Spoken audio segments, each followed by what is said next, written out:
چند سوالات تھے جو درمیان میں پوچھے گئے، اس کے حوالے سے جو ہے میں چند باتیں عرض کی دیتا ہوں۔ ایک سوال یہ تھا کہ قادیانی اپنی عبادت گاہ کو مسجد کہہ سکتے ہیں یا قادیانیوں کی عبادت گاہ کو مسجد کہا جا سکتا ہے؟ یاد رہے کہ عبادت گاہ کسی بھی مذہب کی ایک خاص علامت اور اس کا شعار ہوتی ہے۔ جس طرح ہندوؤں کی عبادت گاہ جو ہے وہ مندر کہلاتی ہے، وہ ان کا شعار ہے، ان کا خاص امتیاز ہے جو ان کو دوسرے مذاہب سے جدا کرتا ہے۔ اسی طرح یہود کی عبادت گاہ کنیسہ کہلاتی ہے یا سینگوگ کہلاتی ہے، اور اس کو وہ دوسرے مذاہب سے الگ کرتی ہے۔ نصارہ کی عبادت گاہ جو ہے وہ چرچ ہے یا گرجا کہلاتا ہے، اور اس کو دوسرے مذاہب سے ممتاز کرتا ہے۔ تو کسی مذہب کی عبادت گاہ اس کا شعار ہوتا ہے، اس کا خاص امتیاز ہوتا ہے، اس کی خاص علامت ہوتی ہے۔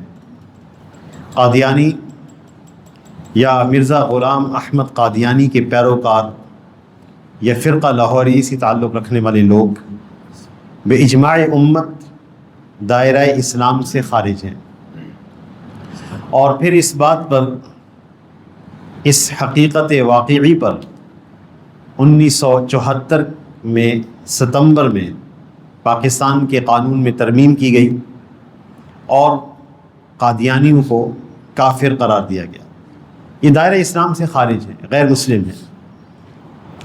لہٰذا کسی غیر مسلم کو جس کا تعلق اسلام سے بالکل نہیں ہے، وہ اسلام کے کسی شعار کو استعمال نہیں کر سکتا، اس کی عبادت گاہ کی طرح اپنی عبادت گاہ نہیں بنا سکتا، اور اس کو مسجد کا نام نہیں دے سکتا۔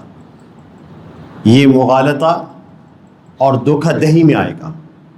اس لیے قادیانیوں کا جو کفر ہے وہ دوسرے غیر مسلموں سے بڑھ کر ہے۔ دوسرے غیر مسلم آپ کو دھوکہ نہیں دیتے، وہ واضح کہتے ہیں کہ ہم فلاں مذہب کے پیروکار ہیں، لیکن قادیانی یہ کہتے ہیں کہ ہم مسلمان ہیں۔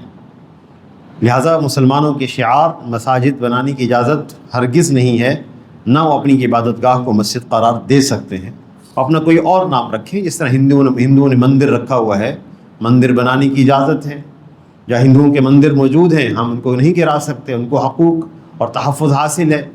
عیسائیوں کے گرجے موجود ہیں، ان کو تحفظ حاصل ہے۔ اسی طرح قادیانی اپنی کو عبادت گاہ تجویز کرتے ہیں جس کا تعلق قطعی طور پر نہ اسلام سے ہے نہ مسلمانوں سے ہے۔ اس طرح کی کوئی اپنی عبادت گاہ اور اپنا کوئی خاص نام تجویز کر سکتے، مسجد نہیں قرار دے سکتے۔ یہ لوگ بڑا مغالطہ میں ڈالتے ہیں، دھوکہ دہی کیسے کام لیتے ہیں۔ جب ہم یورپین جیسے ممالک میں ہوتے ہیں تو بسا اوقات ہائی ویز پر مساجد جیسی بڑی عمارت آ جاتی، تو آدمی دیکھتا ہے کہ بھائی اتنی بڑی مسجد بنی ہوئی اور وہ ہائی وے پر، تو پتہ لگتا ہے کہ وہ قادیانیوں کا مرکز ہے، ان کی عبادت گاہ ہے، مسجد جیسی اس کی شکل ہے، گنبد اور مینار ہیں، مسجد ہی نام رکھا ہوا ہے۔ سادہ لوگ مسلمان، جو ہمارے ہاں یورپ مسلمان جاتے ہیں، کون سے پڑھے لکھے ہوتے ہیں، کون سی تعلیم یافتہ ہوتے ہیں، دینی شعور بہت کم ہوتا ہے۔ اور خاص طور پہ ہمارے ملک پاکستان میں تو ماشاءاللہ ایک شعور حاصل ہو گیا، لیکن جو لوگ عرب ممالک سے تعلق رکھتے ہیں وہ اکثر ان سے بے خبر ہوتے ہیں۔ جرمنی میں ایک دفعہ ہم گوتم برگ میں گشت کر رہے تھے ڈاؤن ٹاؤن میں، تو نوجوان عرب لڑکوں نے ہمیں گھیر لیا، کہنے لگے بیٹھے ہمارے پاس، ہم بیٹھ گئے، کہنے لگے ایک تو یہ بتائیں کہ ختم النبوت کا کیا مطلب ہے۔ اب ہمیں پتہ چل گیا کہ چونکہ یہ سب لوگ شامی، فلسطینی اور دوسرے ممالک کے عرب ہیں، جب ان ممالک میں جب انسان پہنچتا ہے تو پہلی چیز چھت چاہیے، آسرا، کھانا چاہیے، جاب چاہیے۔ تو ہماری جو مسلمان فلاحی تنظیمیں کام کرتی ہیں تو ان کے لیے مسائل ہوتے ہیں، گورنمنٹ ان کو نظام سسٹم کے بوجھ تلے دبا کے رکھتے ہیں، لیکن ان کو کھلی چھوٹ ہوتی ہے اور ان کو فنڈنگ ہوتی ہے، گورنمنٹ کی طرف سے فنڈنگ ہوتی ہے۔ یہ بتاتے ہیں کہ ہم لوگ جو ہیں وہ مسلمان ملکوں سے بھاگے ہوئے ہیں، مظلوم لوگ ہیں، اور ویسے بھی اسلام دشمن جو قوتیں بھی ہوں گی تو ان کو اسلام دشمن لوگ سپورٹ کریں گے،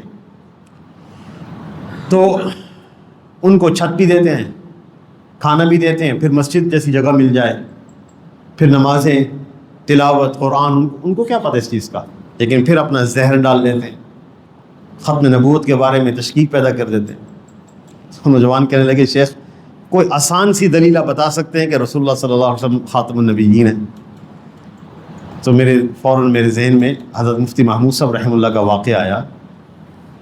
جب پارلیمنٹ میں بحث ہو رہی تھی تو ہمارے ادلہ مکمل ہو گئے تھے، مرزا طاہر جب کھڑا ہوا اپنے دلائل دینے کے لیے تو اس نے ختم النبوت کے معنی میں تشکیک پیدا کر دی، خاتم النبیین کا مطلب یہ بھی ہو سکتا ہے، یہ بھی ہو سکتا ہے، یہ بھی ہو سکتا ہے۔ تو بھٹو صاحب پریشان ہو گئے، انہوں نے مفتی محمود صاحب رحمہ اللہ سے کہا کہ حضرت یہ بتائیں کو آسان سی دلیل کیا ہے جس سے معلوم ہو جائے کہ رسول اللہ صلی اللہ علیہ وسلم خاتم النبیین ہیں؟ تو میں نے کہا حضرت میں سوچنے لگا کیا دلیل دوں، آسان سی دلیل، مگر ادلہ بے شمار ہے، بے شمار ادلہ ہے۔ یک میرے ذہن میں آیا کہ قرآن پاک میں آتا ہے سورۃ البقرہ کی بالکل ابتدائی آیات، جہاں اللہ تعالیٰ نے ہدایت یافتہ لوگوں کو بیان فرمایا، وہاں فرمایا والذین یؤمنون بما انزل الیک وما انزل من قبلک، وہ لوگ جو ایمان لاتے ہیں اس کتاب پر جو آپ سے پہلے نازل ہوئی اور اس کتاب پر جو آپ پہ نازل ہوئی، وبالآخرۃ ہم یوقنون، اور آخرت پر یقین رکھتے ہیں، اولئک علی ھدی من ربہم واولئک هم المفلحون، یہی لوگ ہدایت پر ہیں اور یہی لوگ کامیاب ہیں۔ میں نے کہا بھٹو صاحب اگر رسول اللہ صلی اللہ علیہ وسلم کے بعد کسی نبی نے آنا ہوتا تو اللہ تعالیٰ یوں فرماتے والذین یؤمنون بما انزل من بعدک، اور اس کتاب پر بھی ایمان لاتے جو آپ کے بعد نازل ہونے والی ہے۔ یہ سب سے بڑی دلیل ہے کہ رسول اللہ صلی اللہ علیہ وسلم کے بعد کوئی کتاب نہیں۔ بھٹو صاحب کہنے لگے بس سمجھ میں آ گئی بات، تو میں نے عربوں کو یہی دلیل سنائی، کہنے لگے شیخ یہ تو بڑی عجیب بات۔ میں نے کہا جی ہاں، قرآن پاک میں ادلہ بکھرے ہوئے ہیں، الیوم اکملت لکم دینکم، یہود نے سن کر کہا اگر یہ آیت ہمارے پہ نازل ہوتی ہم اس کو عید کا دن بنا لیتے۔ یہ آیت بتا رہی ہے کہ رسول اللہ صلی اللہ علیہ وسلم خاتم النبیین ہیں اور آپ کے بعد کوئی نبی آنے والا نہیں، وغیرہ ذالک۔ بہرحال لہٰذا قادیانیوں کو جو ہے وہ عبادت گاہ کا نام مسجد رکھنے کی اجازت بالکل نہیں ہے۔